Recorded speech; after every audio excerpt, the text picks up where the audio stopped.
Assalamualaikum warahmatullahi wabarakatuh. Kami dari Akuntansi A3 ingin mempresentasikan tentang isu sosial dan etika dalam sistem informasi yang beranggotakan Ila Wijayanti, Aina Azia, Marimatun Nisa, Lutfia Husna Rofiqoh, Dwi Jayanti, Jumrotun Munafiah, dan Ayu Lestari.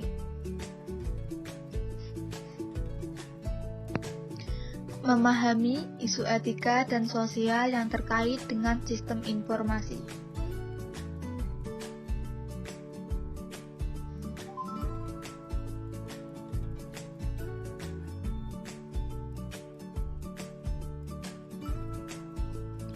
Apa sih etika itu?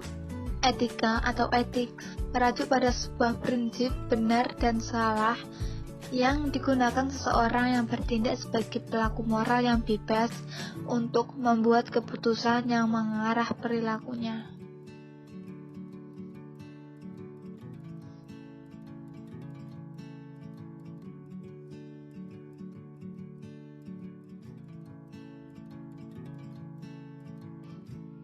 Bagaimana model pemikiran tentang isu etika, sosial, dan politis?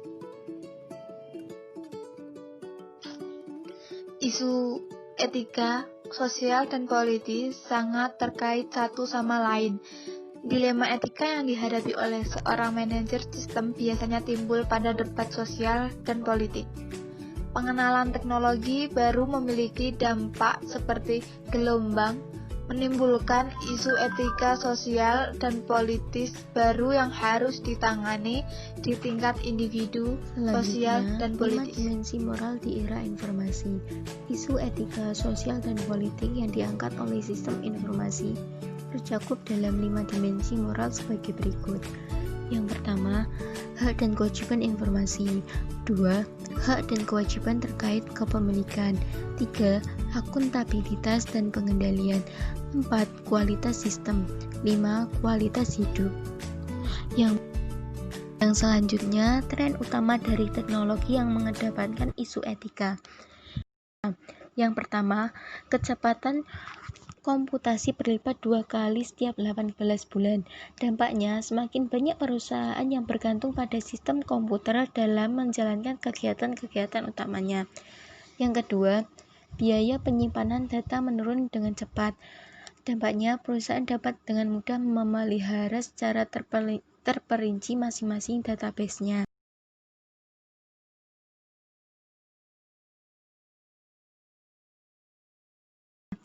Yang ketiga, kemajuan analisis data. Dampaknya, perusahaan dapat menganalisis data dalam jumlah besar tentang seseorang guna dikembangkan menjadi profil perilaku mereka secara terperinci. Yang keempat, kemajuan teknologi jaringan. Dampaknya, menyalin data dari satu lokasi ke lokasi lain dan mengakses data pribadi dari lokasi yang jauh dengan lebih mudah. Yang selanjutnya, dampak pertumbuhan telepon genggam. Dampaknya, ponsel seseorang mungkin sedang disadap tanpa pengetahuan pemiliknya.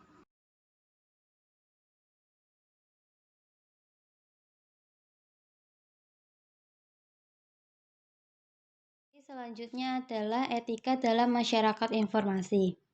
Di dalamnya terdapat 3 konsep dasar, yaitu responsibilitas, akuntabilitas, dan liabilitas. Responsibilitas atau tanggung jawab adalah elemen utama dari tindakan etika. Akuntabilitas adalah fitur dari sistem dan institusi sosial. Selanjutnya adalah liabilitas. Liabilitas merupakan perluasan konsep dari responsibilitas yang mengarah lebih jauh ke dalam bidang hukum.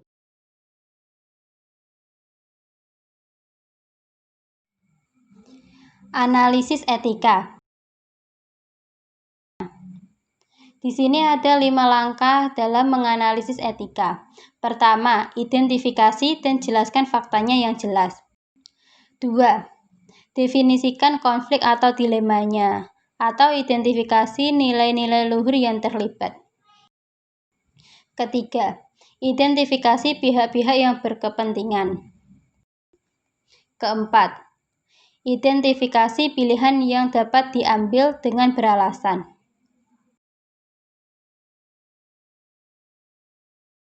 Kelima, identifikasi potensi konsekuensi dari pilihan Anda. Kita akan membahas tentang prinsip-prinsip utama etika. Yang pertama, Golden Rule. Perlakukan orang lain seperti apa yang Anda harapkan orang lain perlakukan Anda. Yang kedua, Immanuel Kant's Categorical Imperative. Jika sebuah tindakan tidak baik untuk dilakukan oleh semua orang, tindakan itu tidak baik untuk dilakukan oleh siapapun juga. Yang ketiga, Descartes' Rule of Change. Jika sebuah tindakan tidak dapat dilakukan berulang-ulang, tindakan ini tidak tepat untuk diambil. Yang keempat, Utilitarian Principle. Ambil tindakan yang dapat mencapai sebuah nilai yang lebih besar atau luhur. Yang kelima, Risk Aversion Principle. Ambil sebuah tindakan yang menghasilkan potensi bahaya atau biaya yang paling sedikit. Yang terakhir, Ethical No Free Lunch Rule. Asumsikan bahwa seluruh benda baik yang berwujud maupun tidak berwujud adalah milik seseorang sampai ada deklarasi spesifik yang menyatakan sebaliknya.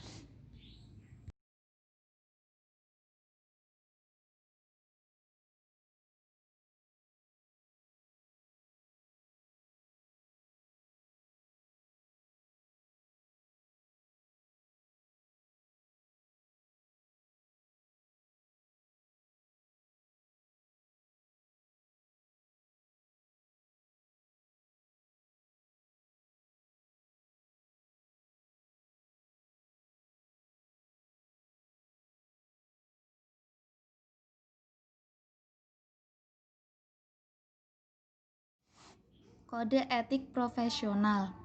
Kode perilaku profesional disebarluaskan oleh berbagai asosiasi profesional seperti American Medical Association atau AMA. Yang kedua, American Bar Association atau yang biasa disingkat dengan ABA. Yang ketiga, Association in Information Technology Professional atau yang biasa disingkat dengan AIT.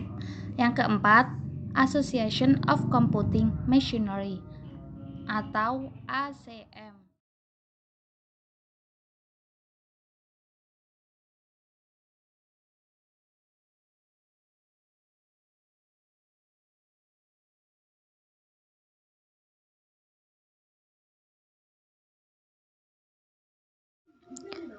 Dimensi moral dalam sistem informasi.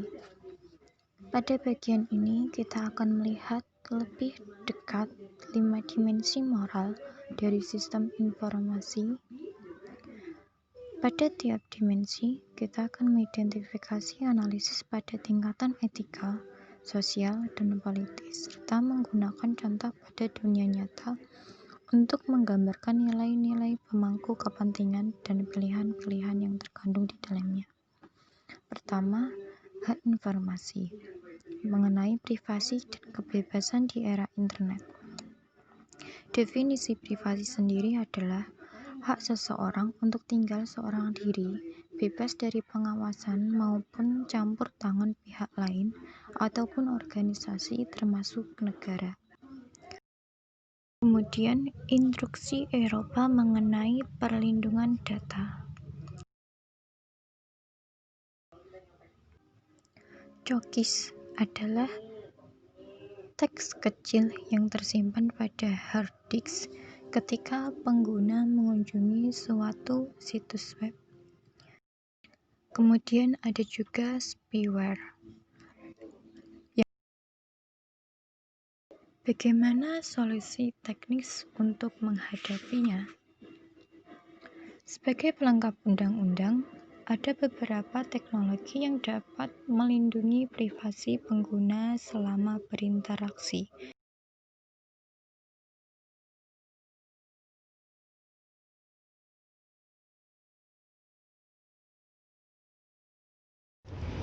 Hak kekayaan intelektual. Rahasia dagang, setiap produk hasil karya intelektual bisnis. Semua formal sebuah formula, perangkat pola atau komplikasi yang digunakan untuk tujuan bisnis dapat digolongkan sebagai rahasia dagang dan bukanlah informasi yang dapat diakses secara umum. Hak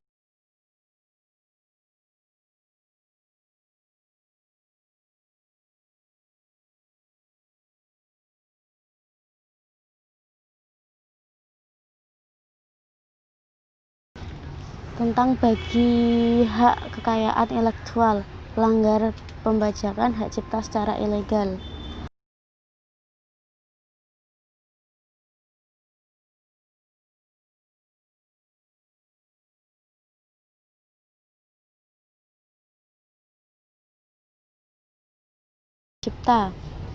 Hak cipta ada dua, hak cipta dan hak paten.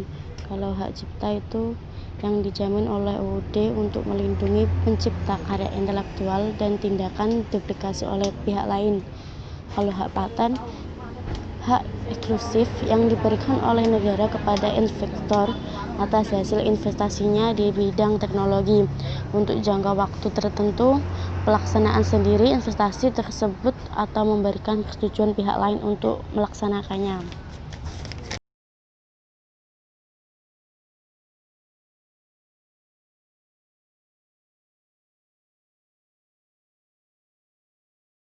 Akuntabilitas, labilitas, dan pengendalian. Masalah labilitas yang berkaitan dengan komputer. Kualitas sistem, kualitas data, dan kesalahan pada sistem. Ciri kualitas sistem yang layak dan patut diterima secara teknologi yaitu 1. Akurat, menggambarkan proses dan hasil akhir pelayanan yang diukur secara benar. Kedua, lengkap, mencakup seluruh kekhususan pasien dan sistem yang dibutuhkan dalam analisis hasil ukuran. Ketiga, terpercaya, dapat digunakan dalam berbagai kepentingan. Keempat, valid atau sah, sesuai dengan gambaran proses atau produk hasil akhir yang diukur. Kelima, tepat waktu, biasanya dikaitkan dengan episode pelayanan yang terjadi. Keenam, dapat digunakan untuk kajian, analisis, dan pengambilan keputusan.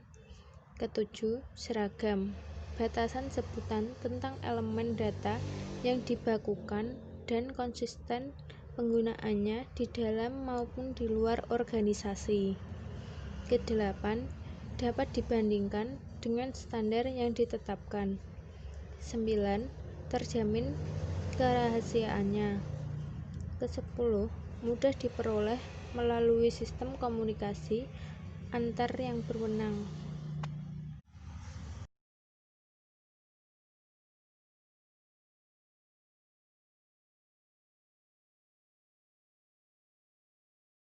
Kesalahan sistem. 3 sumber pokok yang memengaruhi kinerja sistem yang bobrok. 1. Celah atau kelemahan dan kesalahan pada sistem. Kedua, kegagalan perangkat keras ataupun fasilitas lainnya yang disebabkan oleh alam maupun penyebab lain. Ketiga, kualitas input data yang buruk.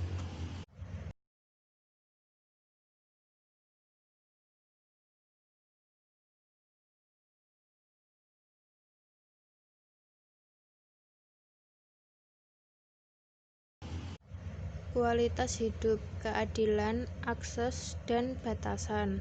Konsekuensi negatif di bidang sosial yang ditimbulkan oleh sistem, yaitu menyeimbangkan kekuatan dari pusat versus tepian, kecepatan perubahan akibat berkurangnya waktu respon terhadap persaingan, mengelola batasan antara keluarga, pekerjaan, dan waktu luang, ketergantungan dan kerentanan, kejahatan dan penyalahgunaan komputer,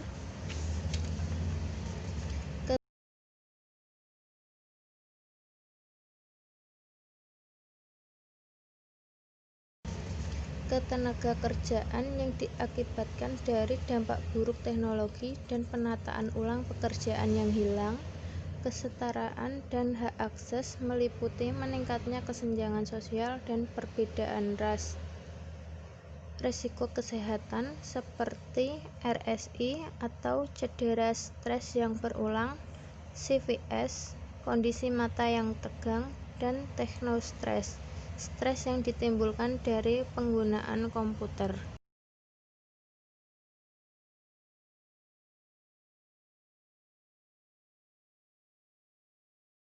Sekian presentasi dari kelompok kami. Jika ada salah kata, mohon maaf. Jika ada pertanyaan, silakan bertanya. Terima kasih. Wassalamualaikum warahmatullahi wabarakatuh.